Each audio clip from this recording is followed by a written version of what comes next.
Oh,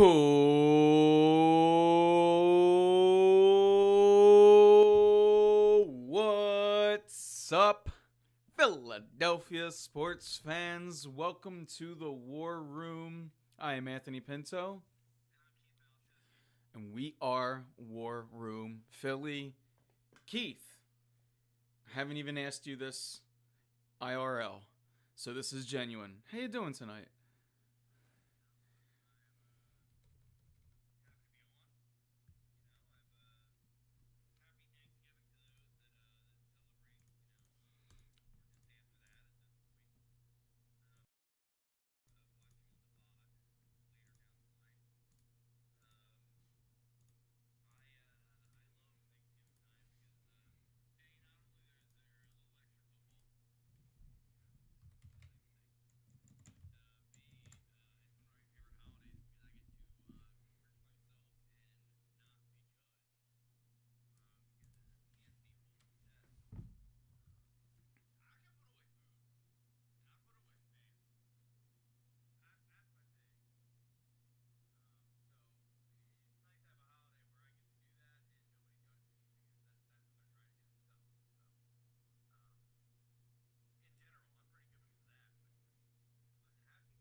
I will be better when I know that we have audio, and it's going to be really tough for me to figure it out on the fly. But okay, I can hear us. All right, it looks like I think we got audio.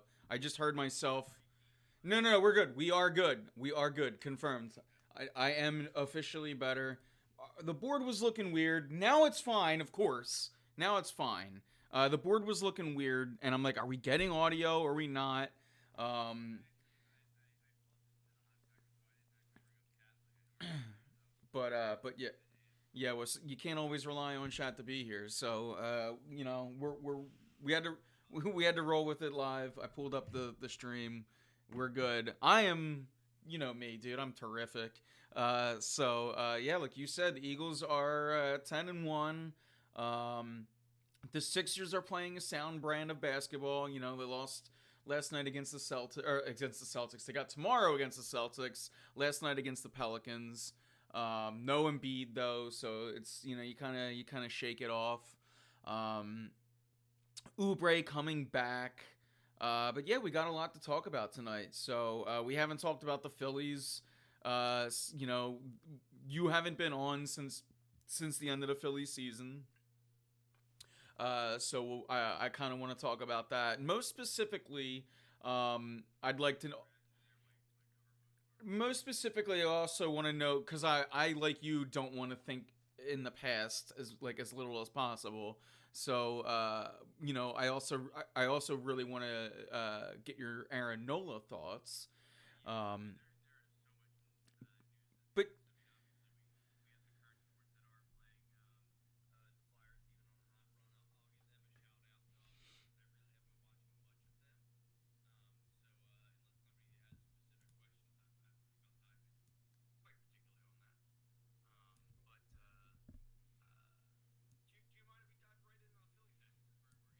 yep,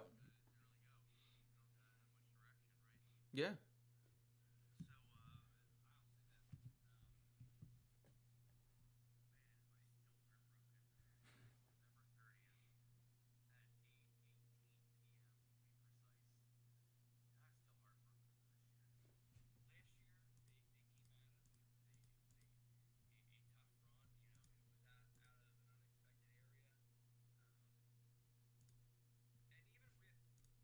Harper coming in late in the season and the trials and tribulations that we faced, we headed into the playoffs as a collective fan base confident. Um, I do believe that you, in a short series, were afraid of Arizona. It's funny that the long series we ended up being the one that we should have been afraid of. I think in a short series, it would have been fine because we won the first two. You can say what you want. You can say Garrett Stubbs maybe was talking too much trash. You can say the Phillies are feeling themselves too much, whatever you want to say. They've held short. It hurts. Yeah, Garrett Stubbs was the least on my radar. And to your point, and maybe it's just because I'm stubborn. I still think the point was correct that we. I mean, look, I was right in saying that I feared them in the short series, not the long. We were up what 2-1. We were up 3-2 in the series. Every chance to win, every chance to make to like either way they proved my sentiment right. They just didn't take advantage of it, and I still think that the Phillies they beat themselves in that Oh, series. oh, they absolutely did. Oh, they 100% You did. saw everything that drove us. Everyone that was there for the long haul throughout the season, everything that drove us nuts. Whether like the just the timely inability to play fundamentals. Nick Um, Castellanos turned back into the other version of Nick Castellanos after a magical yeah, you get the good first 2 rounds. You get the You good and would the say bad with Castellanos. You can't love him when he's hot if you can't he's if you're streaky. not That's willing to that's deal with that's what he that. is. Um, But it's not just him that went cold in that series. That's the problem. You had the daycare, so to speak. They actually started to find themselves at the end, but right when they found themselves, the rest of the team, that's the problem. They decided to quiet up, and those are the vets that you're looking at to be your solid players, your Trey Turners, your Bryce Harpers, your Schwarbers. And Harper was one of the first to call himself out and said, "Listen, we didn't execute. That's all it is. Like, it's on us." Um, much like as much as people want to crucify Thompson on some of his decisions in the bullpen, and I will also crucify Thompson on some of the decisions in the bullpen. Don't get me wrong, but when you bring in Craig Kimbrell, who's supposed to be your ace in the pen, so to speak, you expect him to do something, and he failed. So let me do this now, right? That's the bad, right? Um, Moving on to what's happened to the offseason. Now we have Aaron Nola, who has been signed. I love it. I am one of many. I don't know if I'm the majority or the minority. I think it's very close that either side that you fall on. I love it because I'm going to tell you what was on the market out there.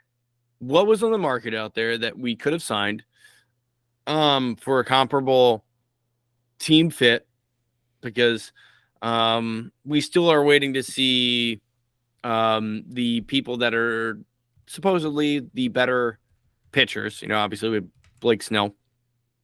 I don't like him. I think that he's one of those guys that you can't trust. I think that he had a great year, but I think he's had some injuries. I think he's had some down years, he's some up years. I think he's just as shaky as anybody's going to put on Nola, is what I'm going to say there.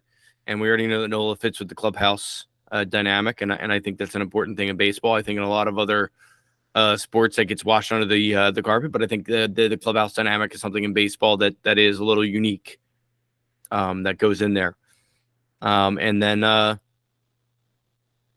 Aaron Nola, I think, yeah, the years are something that's a little long, but the money is not going to be unwarranted, and the money is not exactly something that's going to haunt us for years. I think we're going to see contracts that continue to increase, and I think this will look like a steal in about 3 years. So if you want to look at that angle, there's that.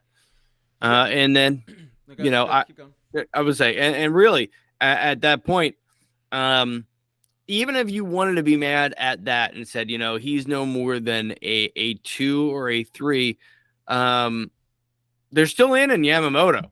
Like, that was a report that was absolutely said about, and that is a hot name that is out there as far as coming from the Japanese leagues, absolutely. But it's somebody that's looked at as a bit of a phenom himself. So I'm not upset by anything that has happened thus far in the Phillies offseason. That's just my personal insights. Yeah, just to piggyback off your, who's out there. You mentioned Snell, and then the other one, which just happened, very recently, in between even the last time I was on and now, Sonny Gray gets signed. He A does. 34-year-old Sonny Gray will be making average more than Aaron Nola. Which let's put that into perspective here. Like, don't get me wrong, I like Sonny Gray as a nice, you know, uh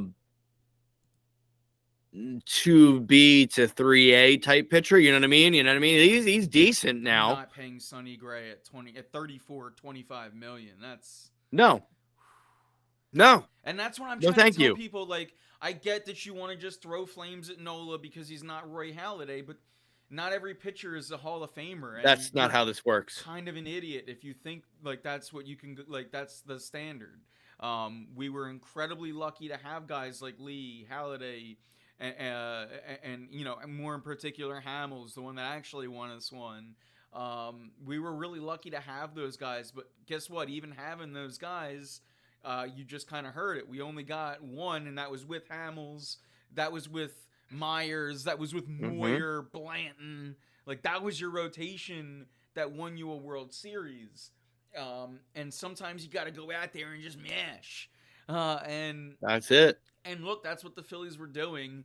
But unfortunately, they got cold at the wrong time. But again, I think anyone that's mad about the Aaron Nola years, I go, well, look at what's out there, and look at what has already got signed. Like we can already make proof to our claim that this was a fine deal. No, like yes, of course, would I have loved it to be 4 years, 5 years?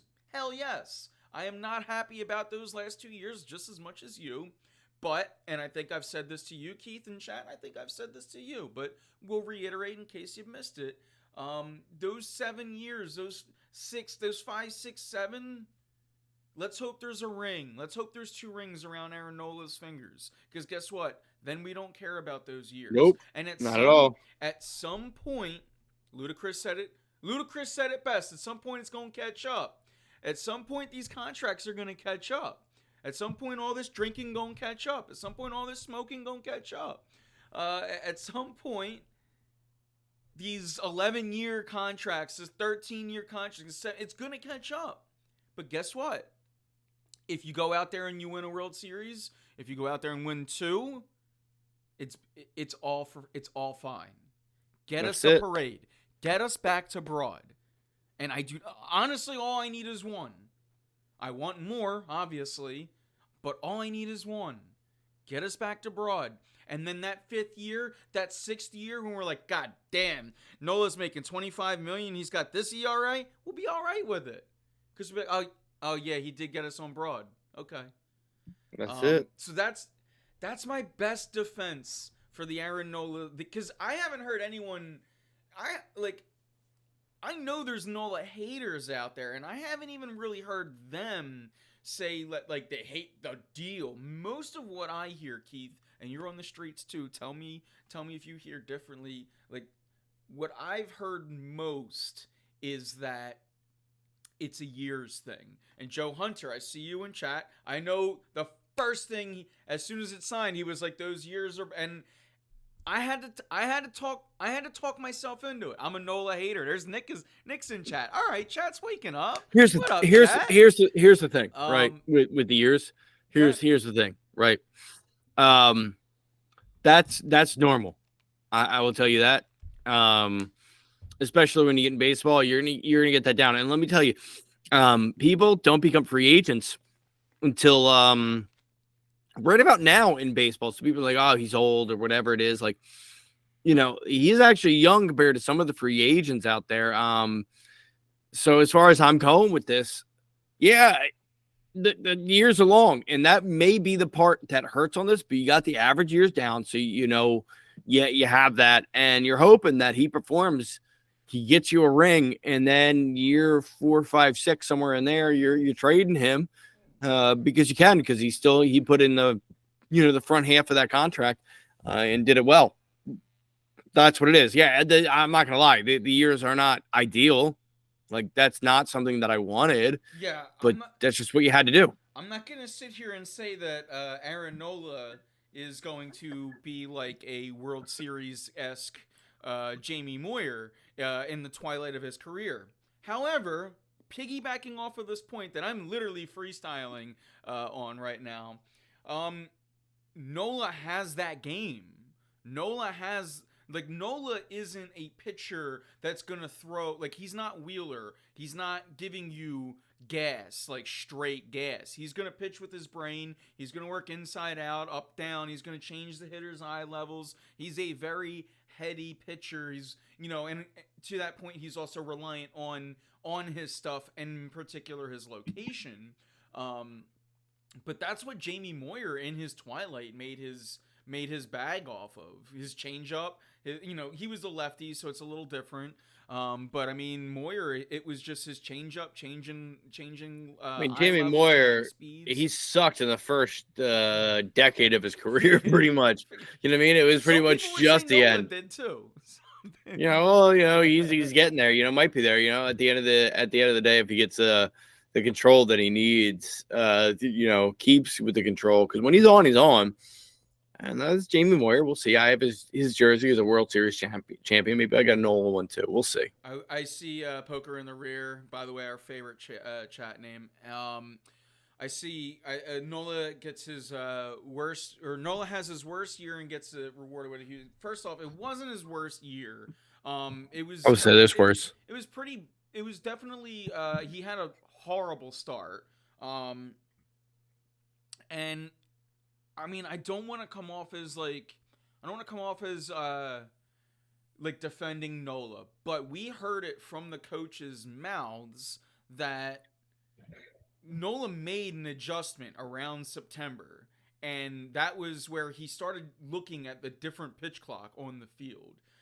He was looking at the one to his left over his shoulder, and it was pulling him. And they said once he started looking at the one more towards his right, it kept his mechanics much more sound. And if you look at his numbers from September on, they were pretty dynamite. And look, if you want to get on him for the playoffs, that's your bag. That's fine. I don't think 3 runs, I'm okay with even his bad playoff start. I thought he had a great run from September on. I think he's definitely not he wasn't the reason why we failed. I honestly don't believe. But if if you say him letting up 3 runs in that elimination game, if that's enough for you, then I'm not going to change your opinion. I'll just kind of give my side and hope you at least hear me out.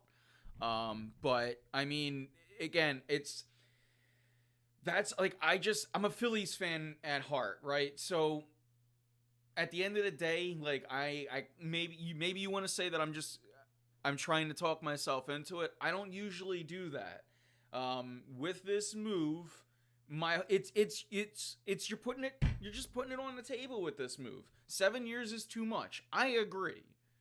However, I want a World Series, and Sonny Gray is making $25 million a year. Aaron Nola is making 24 and a half. It's weird to me that he's kind of still on a team-friendly deal.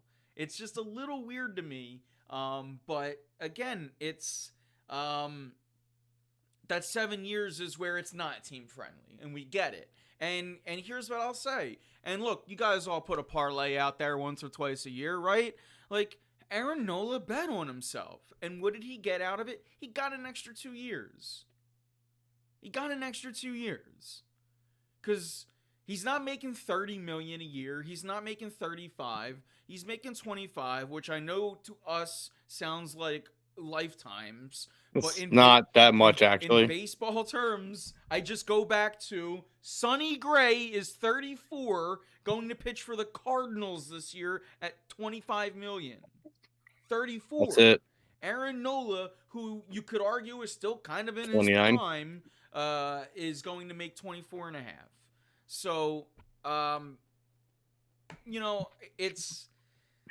Look, with the 1, 2, 3 being Wheeler, Nola, Ranger, even if you go nothing different than that and Walker as your 4, you're still in great shape.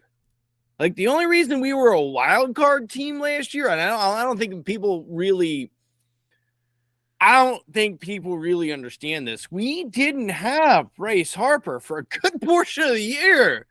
We didn't have the best player on the team for a good portion of the year, and we still made not only the wild card, but the best wild card. And it really wasn't that close. Yes, it came down a little bit more than we were comfortable with, but that wasn't necessarily. I mean, the Phillies made it a little bit worse than it should have at the end. But that being said, this team moving into next year, I mean, yes, we still need to go and situate yourself in the bullpen. You need to figure something out there. That is it. Because but we get Abel back, who he's going to be a guy who looked promising at the very least as a young guy, and making him your fifth starter at that point. If he pans out to be anything more than that, that's great. But otherwise, that's all you're asking him to do. That's what I'm looking at. I'm looking at a bullpen and a team that already looks pretty damn solid moving into next year.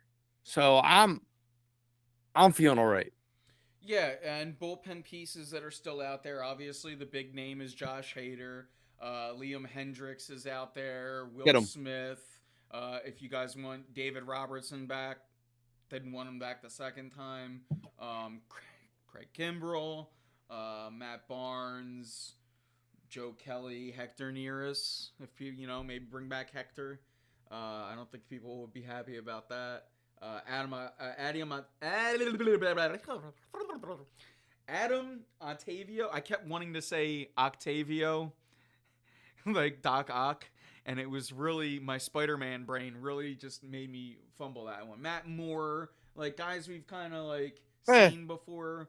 But these are I would expect maybe not Hater, but I'd imagine even some of these lower tier, the Phillies are going to probably go out there and make a signing or two, add some depth to Absolutely. that bullpen. And then it comes down to if you can make a trade to get creative. Because the way I see it, you have three center fielders on this roster that I think are desirable to other MLB teams. I don't know that you need all three. You don't. I would imagine Johan Rojas probably spark the trade value a little bit. And if you don't want to get rid of Rojas, then I'd imagine Christian Pache has more trade value now than what you got him I think for. Marsh has the most trade Um, value. Not that I want to get rid of him, but I don't know. Yeah, I would keep Marsh.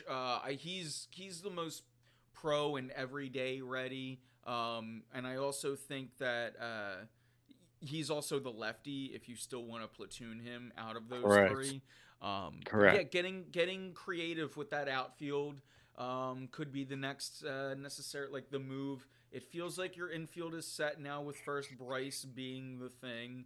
Um, I wouldn't mind necessarily looking into maybe moving Stott and Turner and flipping those two, but I don't think that that's going to happen. But that's a Greg Hall theory that he's been poking out there that I've been kind of a fan of. Um, We've talked about this a couple but times in our group chat. And I love it. I love it. but yeah, let me go back to chat. Make sure we didn't miss anything. Would you rather Nola at 25 or I Burns answered that in there too, Corbin which Burns? Yeah, I mean Nola, I guess that's and we still don't know, right? We still don't know what Corbin Burns like contract's gonna be. But yeah,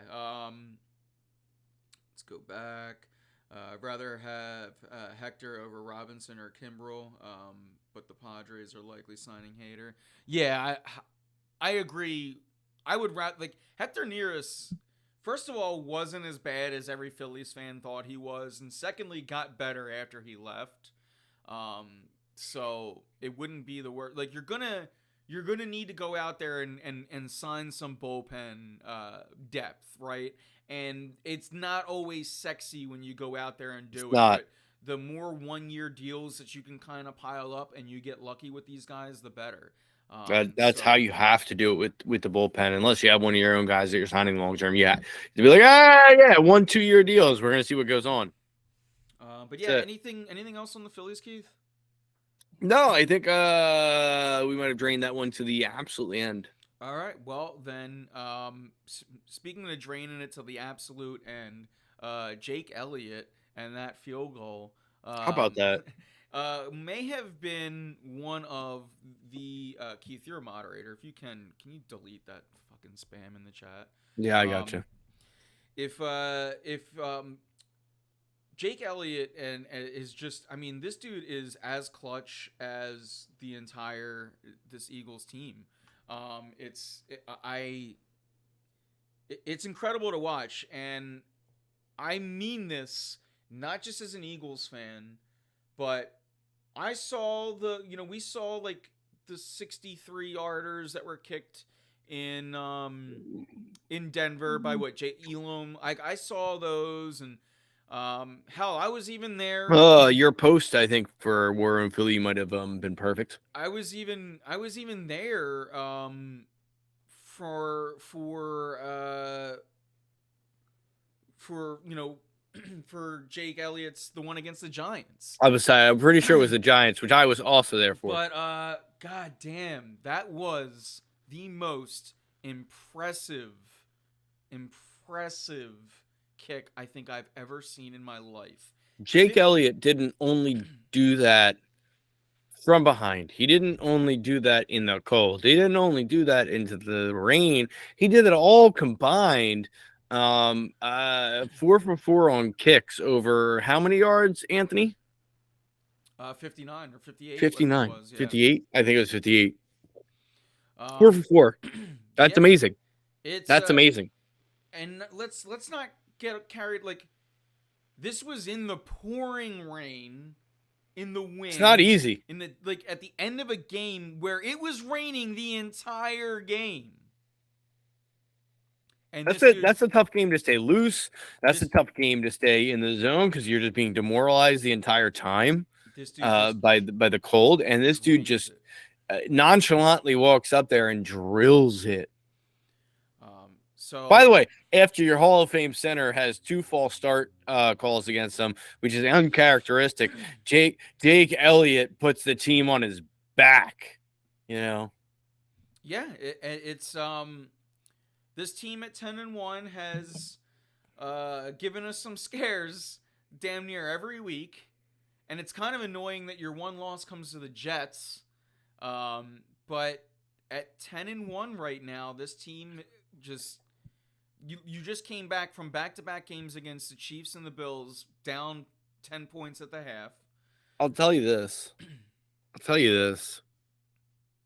I don't even care at the one loss against the Jets. I know, yeah, it could be a quote unquote perfect season, but I think that was that wake up call type loss that you had. It said, you know what, listen, we can't lax. Like, yeah, we can figure things out in the first half because let's be real, they've been a second half team the entire year. That's who they are. So here's my one thing about the wake up call is I would say yes if they came out and started blowing team, but they, like, every game has been gritty this year. Like, they haven't played a game where they just kind of dominated a team completely. Like, every game has felt like I haven't been completely satisfied, even though I'm extremely happy at the end. But I think I think you're gonna have a dud against somebody at some point. I think it's just a normal thing. Obviously, we have perfect seasons that do occur. But this is why perfect seasons don't occur normally, because you just inevitably have that clunker, and you go, all right, let's regroup a little bit. Now you're right. They didn't regroup the way we want them to, but I think they understand that, and maybe this is to a fault. But they understand that they can come back and win a game no matter where they're at. Like they don't have that fear. They lost in the Super Bowl, and now they're coming in this year and they're like, listen, we've already gone out. We've lost. We were probably the better team last year. Not only to mention that, I think they lost a game that they should have won against the Kansas City Chiefs in the playoffs. Not to bring bad memories back, but I think that is in their heads, and I maybe it's to a fault, but they feel that anger when they're going through that game, and they go, you know what, no, you know what, this second half we can do this. We can get back up. We can do this, and that's where I feel like they have that camaraderie. So I don't know. I mean, that's how I feel about them. I really do believe in this team kind of moving forward. I think we still get the 1 seed no matter what happens this week. I'm not, listen, before anybody gets excited over that, I'm not saying they're losing this week. That's not it. But I think that we probably end up as the 1 seed no matter what happens this week, regardless. Hot take. Yeah, yeah, take. Yeah, I agree. I think the Eagles win the 1 seed, and just to piggyback off those sentiments, it's kind of why this game means like everything to the 49ers and the 49ers fan base for some reason. But like because they're lame. I kind of couldn't care less. Like They won what they won when they did, and we now they're lame. we as an Eagles team have put ourselves in such a great situation that like this game doesn't mean that much to us, and it means everything to them. Well, they And needed to then it's catch up gonna to us make it, anyway. which is why it's gonna be so much more fun when we win on Sunday, like, because it means everything to them, and it's like, the best thing that I keep feeling about this team is like I haven't seen like what Eagles fans keep the full game performance or like they haven't just gone out and dominated for 4 straight quarters of football. Now I don't think they're going to be able to do that, but maybe not necessarily dominate, but play to your standard. Like, okay, maybe the team's going to put some points up against you, but you're going to continue to look solid. Maybe, and in particular in the first half, your offense doesn't have to run completely through screen passes and quarterback draws. Maybe you go out there and you can find some established runs and rhythms. We got Keith gifting the subs. That's when my ears went off. Yeah, yeah, yeah. Um, And I ended up going to Murph too, which is even better. there we go. Is he lurking? Is he lurking? I don't know if he's lurking, but But it did give me a mystery gift, so I mystery gifted it, and I went to Murph out of random, which is kind of funny. yeah, um it's gonna be a game that it's a measuring stick game, but it means so much more to the Niners. Um, Oh, it absolutely does. but it's also it's home. It's we have some things in our favor too, and again, I think it's gonna be it's gonna be even more fun to come out with a dub in this one, because of how much like 49ers fans have just been bitching and moaning, and how much their team has been trying to like low key trash. Like Debo Samuel called James Bradbury trash. Trash. And Okay, Bradbury's one of the more polite people in the league. okay, we'll see. And uh, it's gonna be loud, raucous, and I'm excited to see Brock Purdy get smacked around again. And let's see what their excuse is again if they can't keep him upright. Um, but yeah, not a game where the offense only shows up in the second half. Yeah, yeah. I mean, you can't sit around and wait. But I mean, it's gonna be like neither side can kind of just not show up for an entire half. Like neither side can just go away. So now it's just a matter of um, now it's a matter of like how can you hang with this team, go toe to toe, and it's just like it would be nice as an Eagles fan, right, to kind of see a playoff performance this week. Um, no more Gainwell. At this point, Boston Scott looks more electric than Gainwell. I would have Scott as the number two. I genuinely think that the Eagles' run Well, game considering we're needs. playing the Giants two more times this year, I think it's a great person to have in. Yeah, I think true. I think just in general, this offense needs built-in runs, um, and I think every now and then just get a running back going downhill a little bit. Not saying line Jalen Hurts behind center, but you can line up in a pistol. There's things to do that you can still have a running back with momentum and have designed runs. And not everything needs to be a run pass or a run pass option. But I mean, you saw Scott come in, was it last week, and have like a couple electric runs. Couple bursts. But it's just someone's got to get in there and start being a little more consistent. DeAndre Swift has been electric to start off.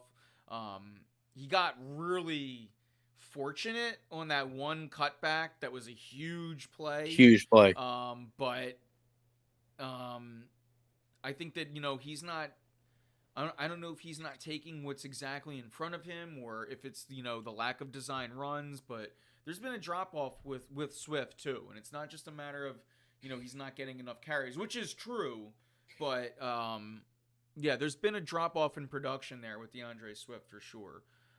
But yeah, this offense is they're gonna kind of have to start figuring it out. And doing it. We need more of that second half for 4 quarters when it comes to this offense. Yeah, I mean, it needs to be consistent. It can't just be the second half. I mean, it really. I mean, we've managed to get by against the Chiefs and the Bills. Obviously, the Dolphins. We were kind of in it a lot more than that, but even still, you just can't depend on that to be coming back at the end. Speaking about coming back in the end, I'm glad to see that the Seahawks are hanging in there. 10-7 Cowboys right now with 2:44 in the first as we go on because let's go Seahawks. Yeah, they're playing the Cowboys, right? Yeah, Yeah, exactly. yeah, yeah. They're right now actually. Yep, there we go. Yeah, because it threw me off hearing "Let's Go." I saw a post too, and I'm like, well, Yeah, we just got flexed playing against them on Monday Night we Football. we did I don't actually. want to hear Speaking "Let's of, Go Seahawks" because I was already thinking about them as an opponent now. But nah, we got a couple weeks. you're We got playing the two. Cowboys. All right, whatever. I mean, I Yeah. don't have to say "Let's Go Seahawks," but lose Cowboys, right? Listen, I mean that's the same thing as saying as "F you Cowboys" tonight. Yeah. Uh, But yeah, man. Uh, but going back to in particular this week, any bomb player predictions, Keith? We can think about them. I'm kind of throwing that one out. so looking into this week since we're talking about that, obviously we're going against the Niners I here. knew I was missing Uh, something too. Go ahead. we're talking about a very good defensive team. Um, Obviously, we're going to talk about their defensive front because Javon Hargrave obviously went over from our team to them. They've got Chase Young. They already had Nick Bosa. They have a fierce front with that. Obviously, you're going into Fred Warner, who is a very good linebacker.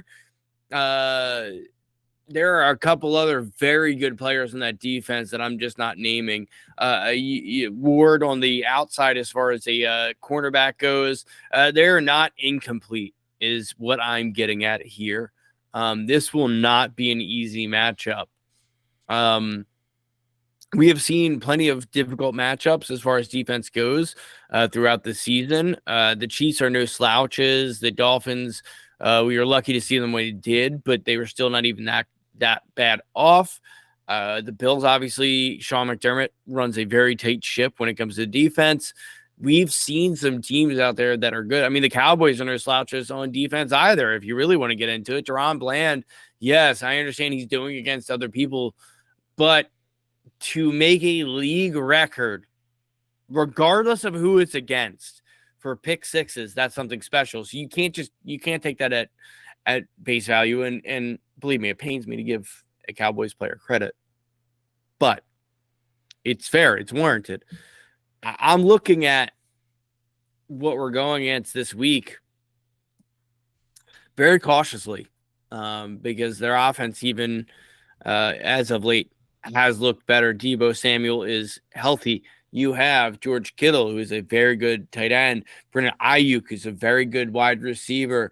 You have obviously one of the best players in the league in CMC, who's out there in the backfield. Brock Purdy has been very, very, very, very solid. Even if you want to say whatever you want to say about him, that's the case. He's been very solid. So coming against this Niners team, it's not like this is like a slouch that you're going against. And I understand, yes, we took care of them last year. This team has only gotten better, much like we have. Last year, we managed to knock out both their quarterbacks, and we did run rampant over them. It would have been a much closer game had Brock Purdy not been injured. I'm not saying we wouldn't have won, but I'm saying it would have been a much closer game. So I think people need to be just a little bit less cocky, I think is the word I'm looking for here. But I still think the Philadelphia Eagles end up with a win coming out of this. That's just my gut feeling. Yeah, if I'm glad we don't do predictions because I wouldn't love it, but I'm still gonna talk trash like we are since we're not doing predictions. Like I said, gut Um, feeling, gut feeling. but it's just like my feeling on it is like we came so close that this if this is a close game, we're gonna lose. Um, but I could see us winning by like 10, 14 points. Like Not weirdly, impossible. I could see like I guess like as a fan what I would love to see is everything clicks this week against the San Francisco 49ers and then we just go, "Can you guys please now shut the bleep up because we're going to beat you again in the playoffs if we have to? Like, can you please shut up?" Or maybe not. Maybe please keep talking. No, keep talking. Like But I'm good with that. Like I uh love when they talk crap like they are. cuz it's That like just gives like I love the fact that we're underdogs heading into home. Like I actually do love that. franchise almost like borderline as irrelevant as the nine or as the Cowboys at this point. It's been so long since you've won. So like yeah, I just it's a weird situation. But you were talking about in particular Cowboys defense. It got me thinking of potential Yes. players that could be added to Yes. maybe the Cowboys or the Eagles. Keith, Shaq Leonard, thoughts? I listen, I'm gonna be mad if he goes to Cowboys. I'm gonna be happy if he comes here. He's a veteran that even if he is in the decline, if that's where we're really gonna go with this, if we're gonna talk about his actual talent, I'm gonna say this. I want him for the locker room at the very least, and I don't want him to go to the Cowboys because the Cowboys, um, they lost their best linebacker in the middle with Van Der Esch being out for the season. Like I just don't want talent going to a division rival, let alone a potential Super Bowl rival. I know that I'm talking trash from the Cowboys, but you still got to talk about them in a serious manner as far as somebody who's going to make it into the playoffs because they are. That means, listen, at 8-3, unless something catastrophically goes wrong during the playoffs, and you never know, you could end up facing them, and that's just would be unfortunate for the Cowboys because I don't think it'd go well for them. But yeah, I just I want Shaquille Leonard. I want him. I want us to sign Zach Ertz for that matter, who's going to go through waivers. And I'll tell you this, I don't even care if we claim him on waivers, let alone let him go to outright. That's where I'm at. And I bet you're going to ask me, Keith, why do you feel okay with that? Am I wrong? It's not what I was going to ask you, but go ahead. I won't stop you. Because look, like I want to talk about his contract a little bit here, and I want to be honest, it's not that intimidating because he has an $8.7 million salary cap. Well, excuse me, 8.7 million salary and 11.6 million cap hit. Now, that being said, he's only about prorated for the rest of the year. If you trade him, is like 2.5 million, I believe, is what it is. Now his next year is let me say I have the right number here. It was 7.58, I believe, is what it was. And it's non-guaranteed for next year. That's the best part about it is 100% not guaranteed next year, right?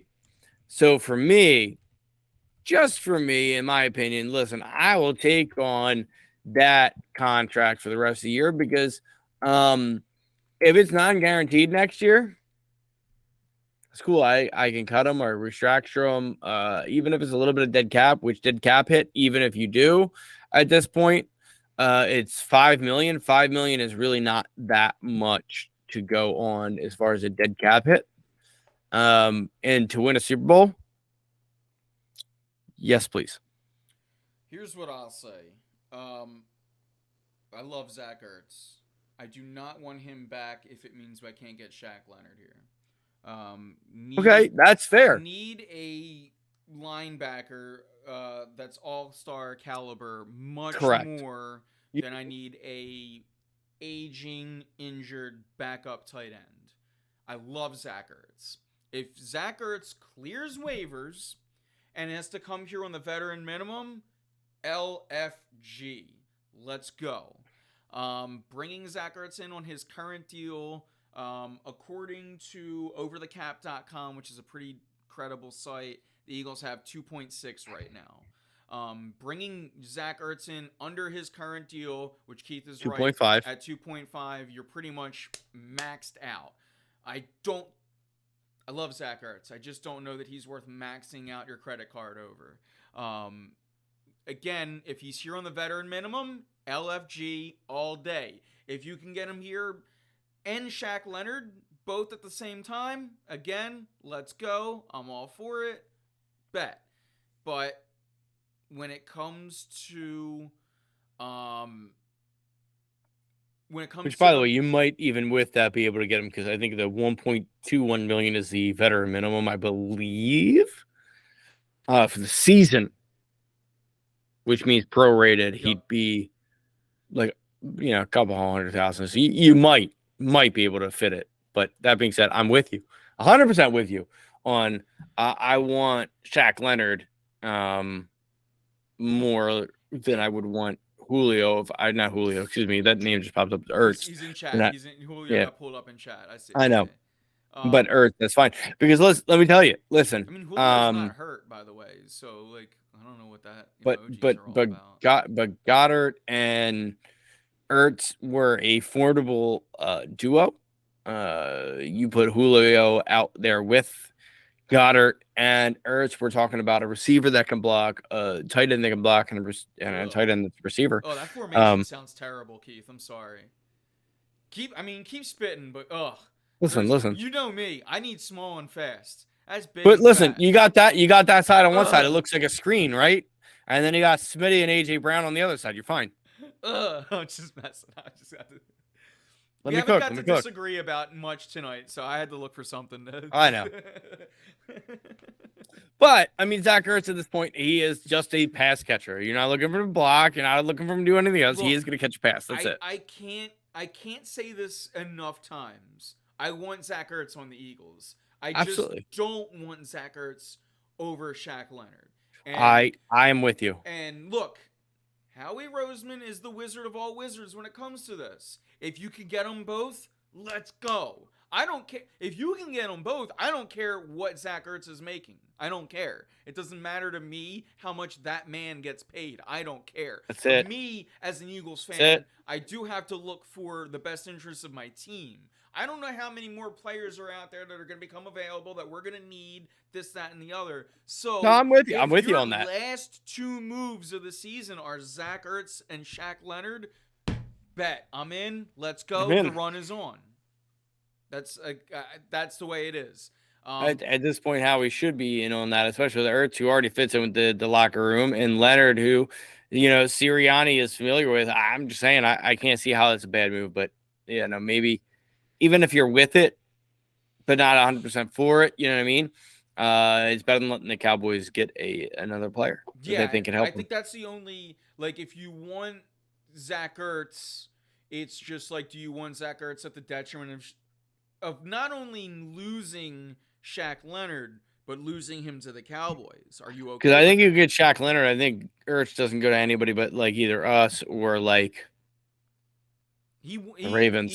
I mean, that's why he. It's the funny thing is, that I think he left to go to the Cardinals because he wanted to play for a contender. And the irony is, they were never once a contender. Like Nope. that team was bad the entire time he was The out there, and we entire got time. we got good quick. Yeah, we And traded him to a potential contender and turned into a contender instead. yeah, yeah. Look, and also like let's not like get away from it. We didn't want to hold like that was a different change of philosophy for Salary also. Dougie P moving over from him to Nick Sirianni. That wasn't really his Sirianni thing, needing two tight ends. Which I mean, even you could make the argument. Uh, it was underutilized even for Doug Peterson. I remember people Correct. saying that wasn't going out there The enough. This, 12 that, and the other. personnel did not come out enough. No. Yeah, yeah. So, but yeah, let's get back to, That whole bomb player type yeah, thing. exactly, Keith. You know. It's like we have one head. Let's get back to that. You haven't been here in forever. You got the whole smorgasbord pretty much available to you.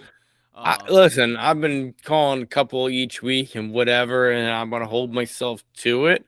Coming into this game, if I'm going to call a bomb player, I'm gonna say that it's gonna be Kevin Byard. Yeah. I think he has a pick six. Okay. I say that not excited because I'm currently switching gears in my head because I had a defensive back and now that's too similar of picks. But I didn't know you if it was know gonna be him, Bradbury for the trash talk, you know or me, I Reed. keep it simple, stupid. I was I gonna know. pick James Bradbury as my bomb player of the week, and I'm still gonna do it. I'm still gonna do it. Because I don't have to. As the host, I don't have to think. So I You just go don't. for the low hanging fruit for my bomb player of the week every week. And this week we're gonna go not DeAndre Swift. I was gonna say it worked for the DeAndre Swift week. And this week we're gonna go James Bradbury simply because he's trash. Clearly, So it's gonna be Shaq when we sign him. that's it. Um, yeah. Uh, I don't. Yeah, I mean, I hope so. Again, the Shaq Leonard would be that's I mean, that's it's not gonna be this week, but that's yeah, that's offense number one, and then or that's objective number one, and then maybe you can go and bolster the offense.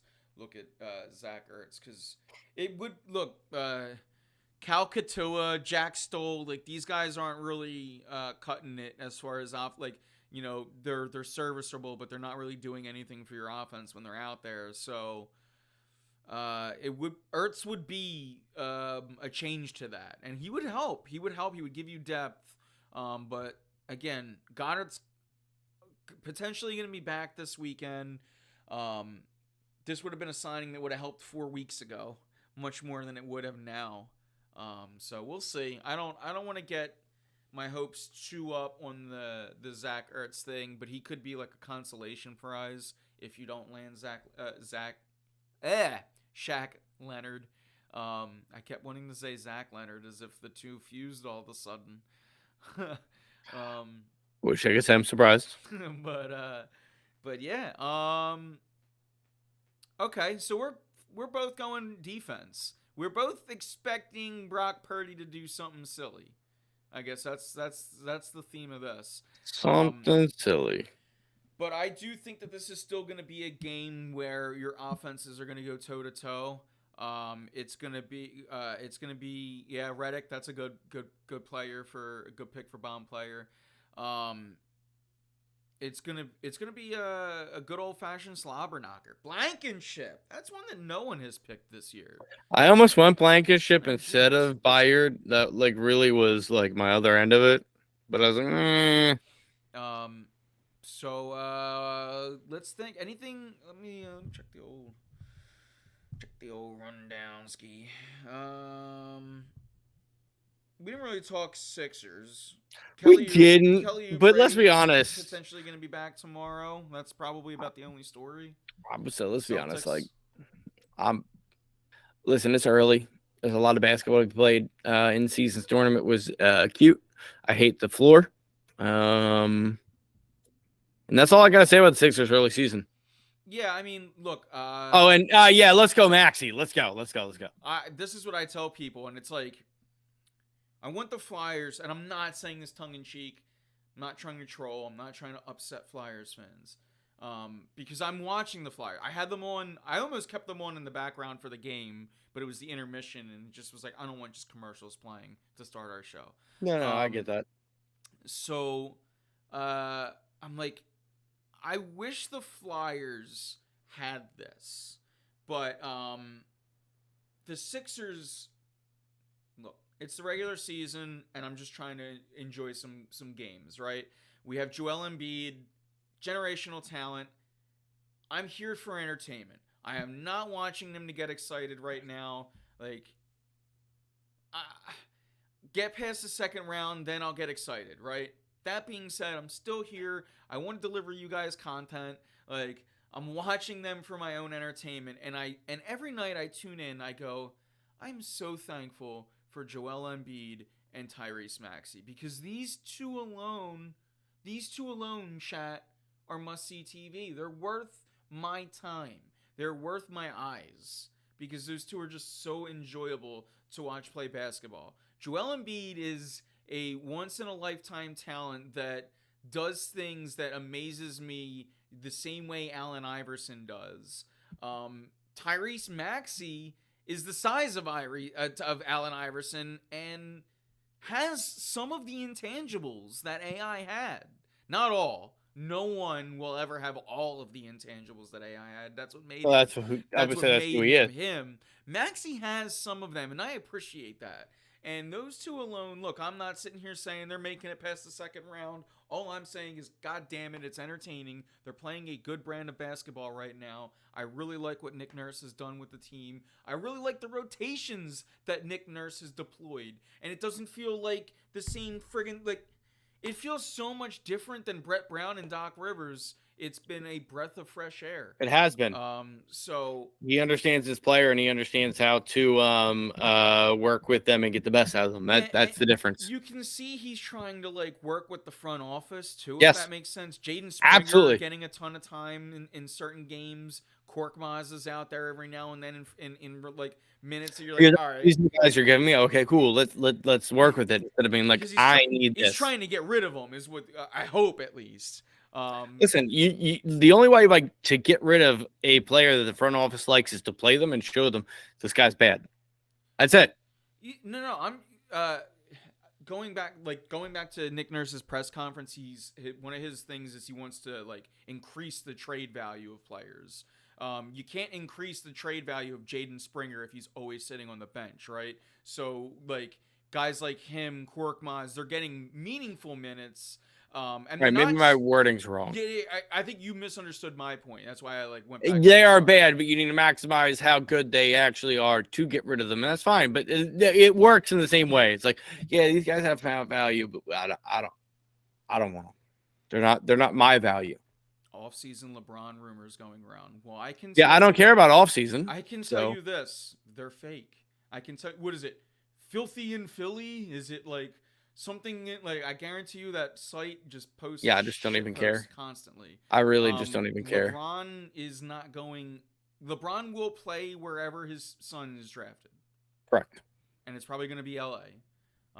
Correct. Yeah, but wherever he goes is going to be a backup player because yeah, we'll talk. Like, I don't even want to talk about the Sixers in the playoffs, much less the offseason already.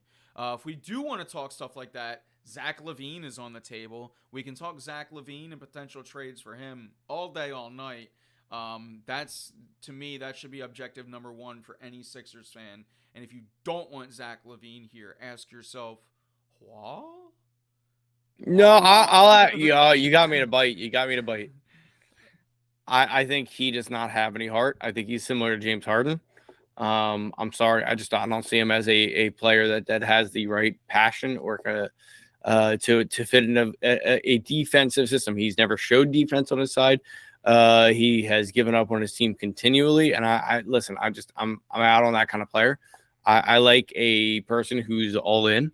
So if I gotta give up something significant to get him, so go ahead, finish that. If you're gonna tell me I'm gonna get him and DeRozan at the same time, and I'm gonna keep, no, it's impossible. I agree, and I'm gonna keep a decent amount of depth. I'm fine because I'll give you this. I think that our team, constructed as it is a very good team. I'm not saying it's better with or without LaVine, but I'm not happy with anybody that's willing to throw off the feng shui, so to speak, if they're not going to be able to put in to the morale of the team. That's where I'm at. Yeah, I don't know that I want to give up maybe like Tobias Harris for him, although I would strongly consider it, and I would probably do it. But like, I don't know, like who are we afraid to lose on this team? Like, we're not trading Maxey or Embiid. We know that. So who are we afraid to lose? It's not necessarily a single player, but it's talking about giving up the majority of your Who roster are to we try to afraid figure it to out. lose? It's not an individual. It's a team thing, But and that's what I'm it's a saying. team sport. We're not going to give up our entire team. We're going to But give you're up going to give up 3 to Marcus 5 players, and if you Morris. give up 3 to No, you're 5 not. players, that's too many. No, you're not. I guarantee it. If you give up 3 to Guarantee 5 it. players, you have to get back 3 to 5 players. It's a 15. And they're going to be significantly worse than what you have already. I think that you have solid bench players, and I think to give up anybody that you have, if it's anybody that you're not going to get a superstar, and I'm going to say that Levine is a star, but not a superstar. That's where I'm going to go with this. First off, that's a wrong point. Secondly, you're going to be James Harden. He's no better than James Harden. So what are you getting back? Than James Harden. He's not. Because if he's better than James Harden, they'd be doing better than James Harden ever did on the Rockets. But they never did. Because his point guard has been injured the entire time he's been playing. And so he's been injured. Okay. So if you want to So I'm going to trade everything for an injured guy who might get injured again. We're not getting rid of anything for him. That's my point. You're getting rid of whatever you possibly have. You're getting rid of these guys that you just got back. You're getting rid of maybe for garbage. Maybe Batum, maybe Kenyon Martin, who you just got, who's not even playing.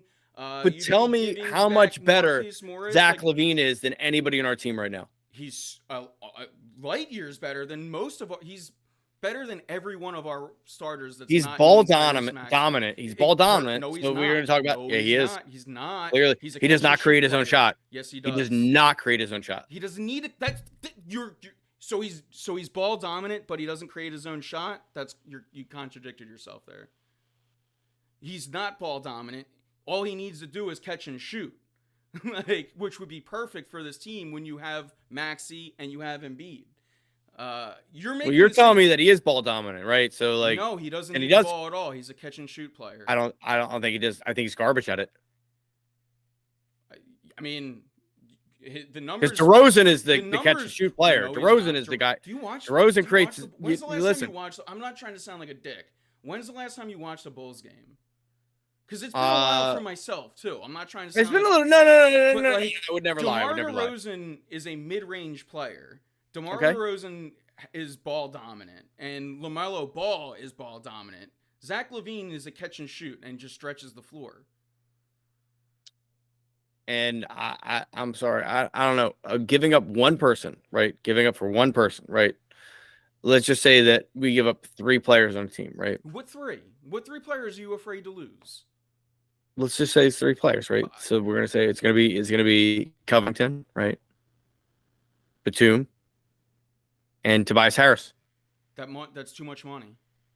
If you're getting rid of those 3, you're probably. So you tell me what 3 players of value I told you can give up. And you keep yelling at me instead of listening. You would be getting rid of. No. I think you're wrong. Is what I think. How much money those 3 players make? Significantly more money than. All right, then what inexpensive player are you gonna get?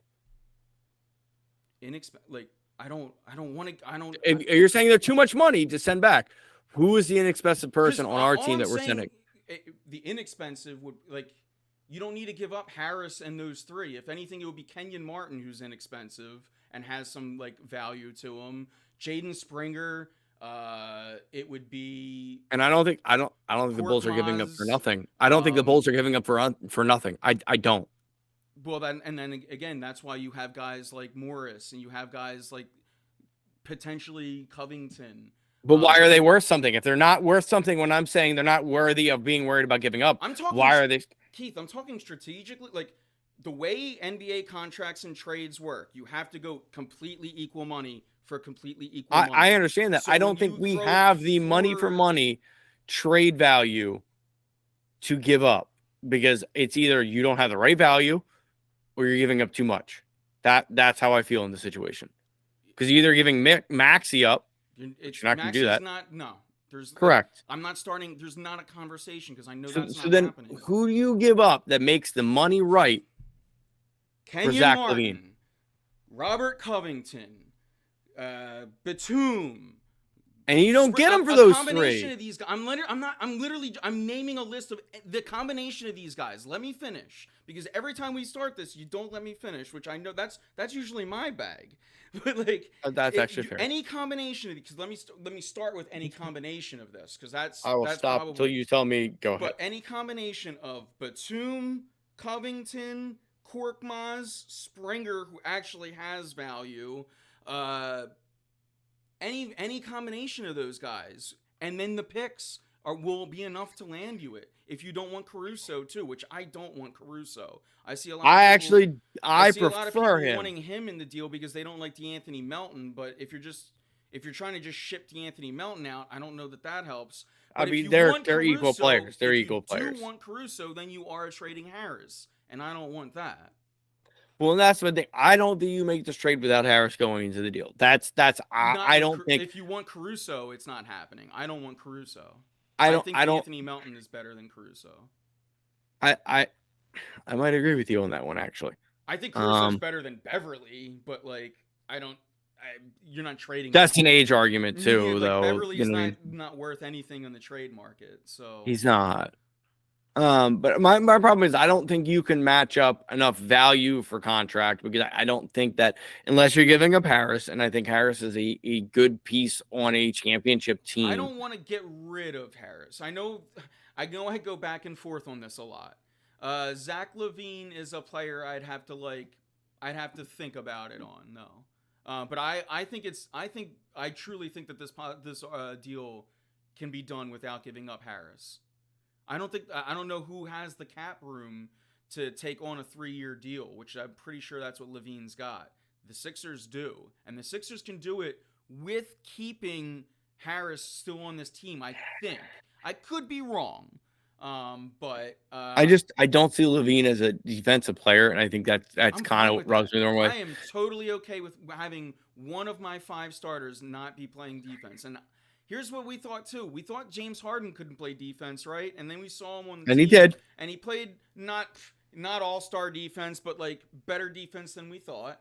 I think Levine is a guy that if you put him, especially if you put him at the 2, which Okay. is what he would be, he'd be Yeah, like because Maxi's already proved he's your one. And there's here's what I'll no sense in say. it. Here's my best argument for Levine.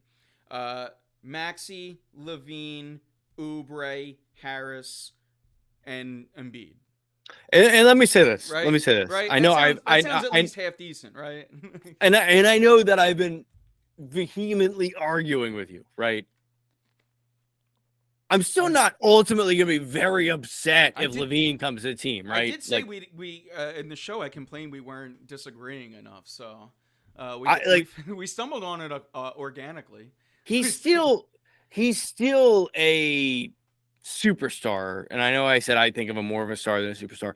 He's still in that range that you go, okay, well, you know, he's an all-star at the very least. You know what I mean? Like, no matter what I want to say about him, he's an all-star. You know, so it's difficult, and I have my preferences, but we all agree that this team, as it is currently constructed, is not a championship team. Yeah, I still yeah, they're great, they're fun. Absolutely, they're fun. This team is currently constructed will win 1 seeds in regular seasons for another 2 years to come. I do not care about a 1 seed. Like I need some top heavy. We're not quite at that point for a championship, so I will agree with you. So if that is the way that they feel, they have to go. And just to go back on the like Levine hurt thing, games in the last like I'll just go like 77 last year, 67 last year or the year before, 58, 60, 63.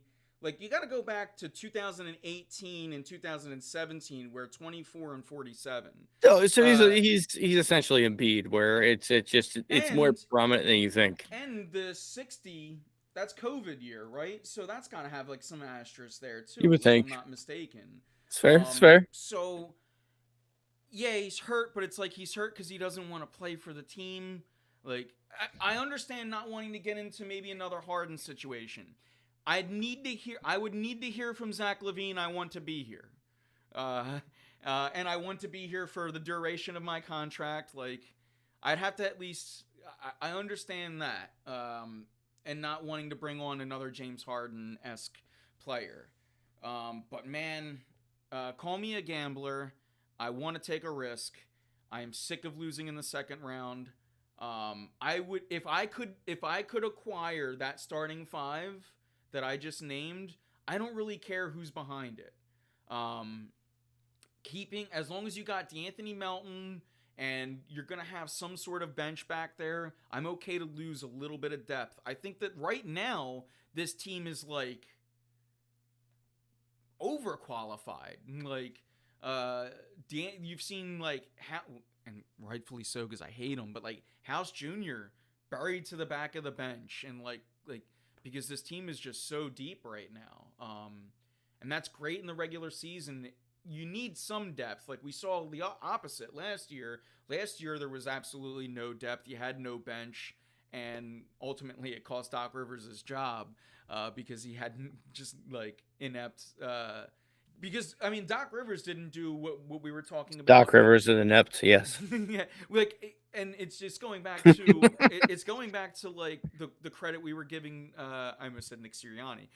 The credit we were giving the other Nick in town because he is going out there and putting like Jaden Springer. I honestly think he's got some trade value right now, and it's going up because he's getting quality time and quality. I would. minutes. I don't know if it's enough to get you anything significant, but at least it becomes a more attractive trade piece. Here's what I would say to a team that's got a player that wants out, and for whatever it's worth, I've been matched up with some Chicago Bulls fans on Counter Strike, and they want him out just as bad as I want him here.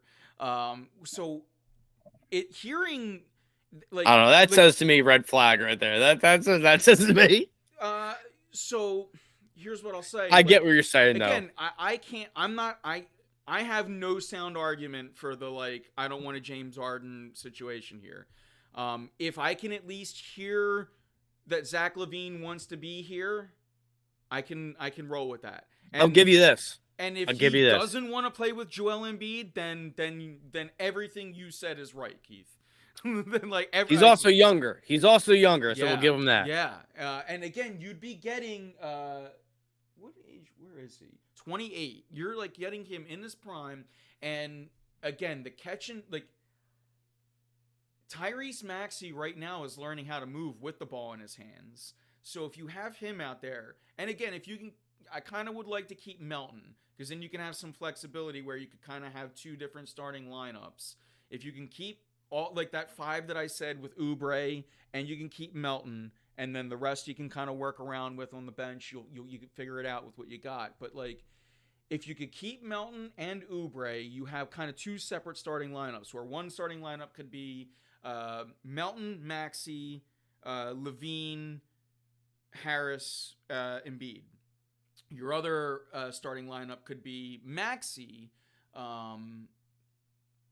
Maxey, Levine, Oubre, Harris, and Embiid, and that's the offensive lineup of the two. But the other thing that lineup has is like all of a sudden you have length again, and that's what the Sixers were kind of known for under Brett Brown because they had Ben Simmons. Now obviously Maxey is you don't have length there, but you at the point guard that's kind of where you're allowed to have it.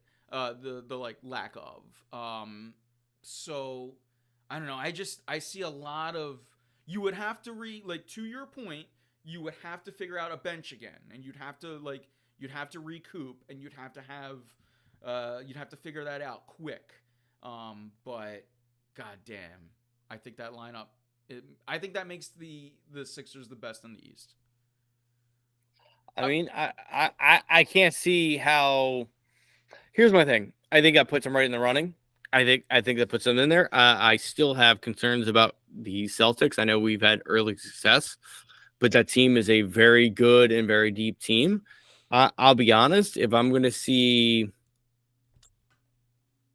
that, right? If I'm not going to see that as my move, and I might get skewered for saying this right now, I'm Marcus Smart. Listen, he's a guy that you hate when he's on your team, but on your team you love. And to be honest, he's like Pat Beverly, where he's smart, he's crafty, he's defensive. Like that's the kind of guy you want to add in a championship run if you can't get a superstar. I'm not saying that's a bad move. It's a difference in philosophy. And it's why you don't like Zach LaVine too. It's you want Yeah, defense, I want I want offense. defense. I want to lock down. Listen, I think we have enough offense. I think that we can get that offense out of our team. I understand the want for more offense at the same time. I I completely understand that. I felt like in particular with Brett Brown, we went defense heavy. I want to go. I want to go like the complete opposite now, and it's just a matter of philosophy. And at least now we can get down to it where we're not yelling at each other, and it's a disagreement because it's a philosophy thing. But I also think that we went offense when we went versus Nick Nurse, and Nick Nurse went semi-offensive defense. I think he played it in the middle. Offense. That was the lineup. You talk. Yeah, that's the lineup with Ben Yeah, Simmons still though. So I know. it's like it's tough. But we You know, went length. Length is not a bad thing. I'm all that's what for she said. length. Wow, um, but you're not wrong. no, I mean, again, Marcus Smart's not a. I don't want him, but he's not. I understand why you do. And it's.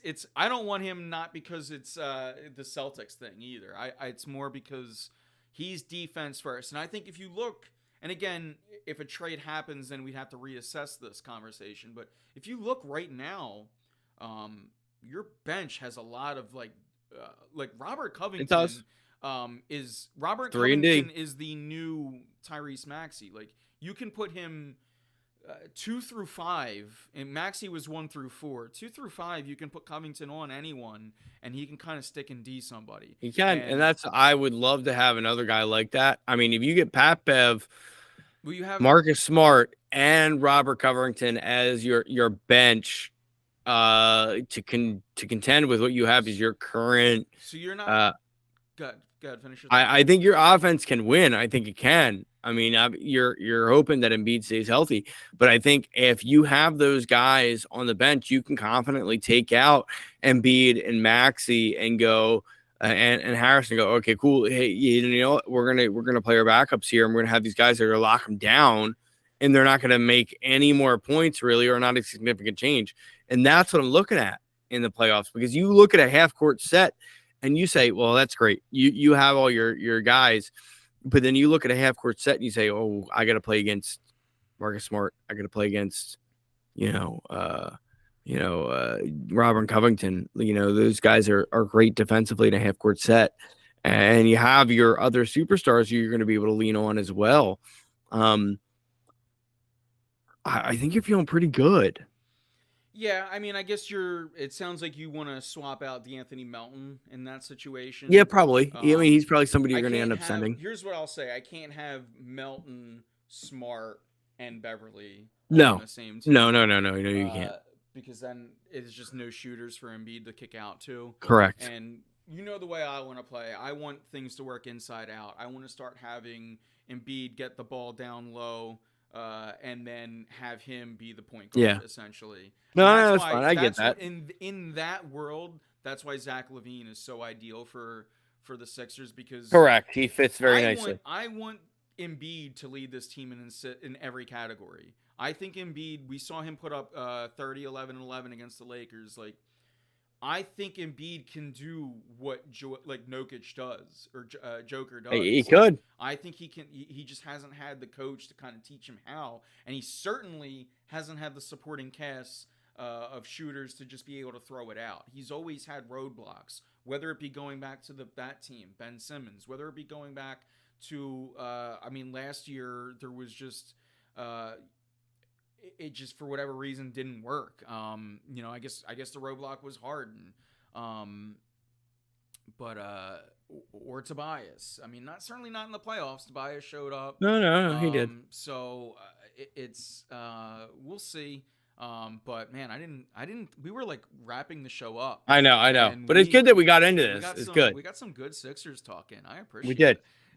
So yeah, that was But I haven't fun. been on a hot second, so we had to get some stuff out there. Yeah, and I'm glad we were like we literally talked pre-show about Sixers talking. We're like, hey, there's not much, and then the Zach LaVine thing kind of popped into my head. Sparked my passion. So that was beautiful. I love it.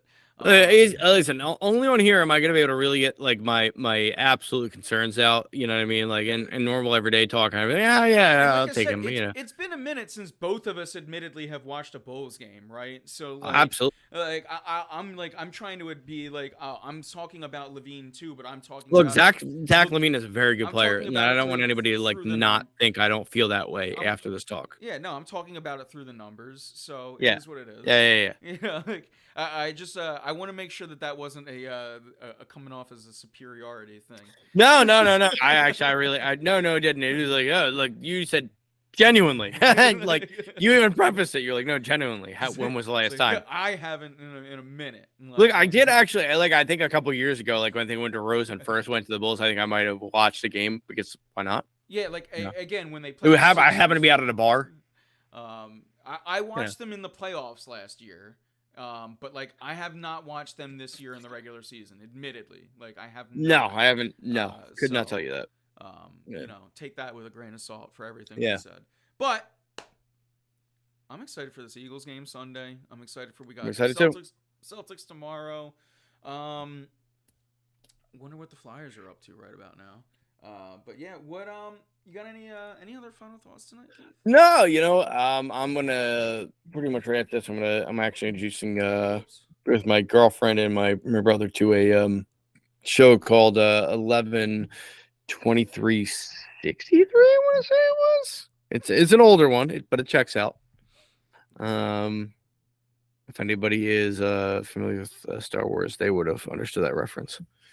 Yeah, it is 11/20/22/63. It's about undoing the assassination of JFK. It's an older one on Hulu, but I've watched it before. But I have to. That's what I'm headed into. After doing Spoopy month for even November, I'm gonna do that, and then probably head in some Christmas stuff because gotta watch Elf. I think it's the oh god, what I think it's like the 20th anniversary of Elf. It was 2003. Yeah, it's that movie feels like it's like weirdly got more popular now than it was in 2003. But maybe I'm wrong.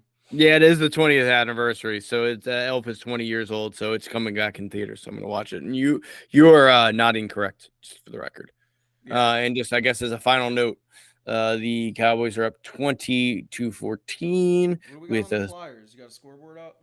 I'm gonna get to that next, because the Cowboys And just have the while ball. we're doing final thoughts, I see one from Nick in chat. He says Philly's final thought, and just hanging around after that Sixers stuff is I'm great to see people are still here. Philly's final Yeah, thought. I'm Honestly, happy with give me that. Trevor Bauer. Okay, okay. Yeah, I'm good without him. Yeah, yeah. My next, I want to go bullpen next, and I think after you go bullpen, I think you're gonna get a trade. Um, I don't know that it's a huge trade, but I just see a crowded outfield in that center field position, and I think either Pache or Rojas gets moved because those two players in particular, and I love them both. I'll be fine with either one. I'd be fine with both. It just feels like, in particular, having all three of those guys, it's a little redundant. And in particular, with your two righties, it feels like an easy move. And God, I have to think that, in particular, a guy like Rojas is gonna have some trade value. Which, by the way, the Flyers are down 3-2 with It was 4:14 to it go. was 2-0 as I wrapped up, and Torts was heated because That'd be brain fart. I forget who got ejected, but I watched that play happen live, and gotta say I agree with Boosh. That was on the linesman. It was a really bad call. There was like the linesman didn't blow the icing. It was 19 for the Flyers. Went in on it, and he did what he should have done. He went for the puck, and he cleared out the player, and he makes the hit. Then the whistle was blown, and the Flyers were given a 5-minute major, and I think it was Hathaway was thrown out of the game. Yeah, it should Game not have been. misconduct. So that was the last thing I saw. So they're still in it though. Still in it. 3-2. You said. Yeah, 3-2. Okay. Okay. So I'm struggling right now. I hit like a dust patch or something. Yeah, and then all right, cool. Oh. Any do you have any final thoughts? No, that is absolutely it. Thank you everybody for tuning in. I'm glad to come back and talk. 4 for 4 really is there at the end. So I'm happy. Yeah, see tonight is the shows that I like, that organic little Sixers bout. That's fucking why I love having co-hosts. Because otherwise, I got to just sit here and yell at myself, which I do all day anyway. Yeah, man. Love when I get the boys on. Yeah, that's my final thought. Is I'm thankful for my boys and the co-hosts. All four of you, or three of you, including myself, would be four. Yeah, thankful for the fam and everything that we got going here. But yeah, as far as final thoughts sports goes, I got nothing. It is time to put a bow on this pretty little show. I'm Anthony Pinto. And I'm Keith Malachewski. And we are out of here. Hey, let's go, birds.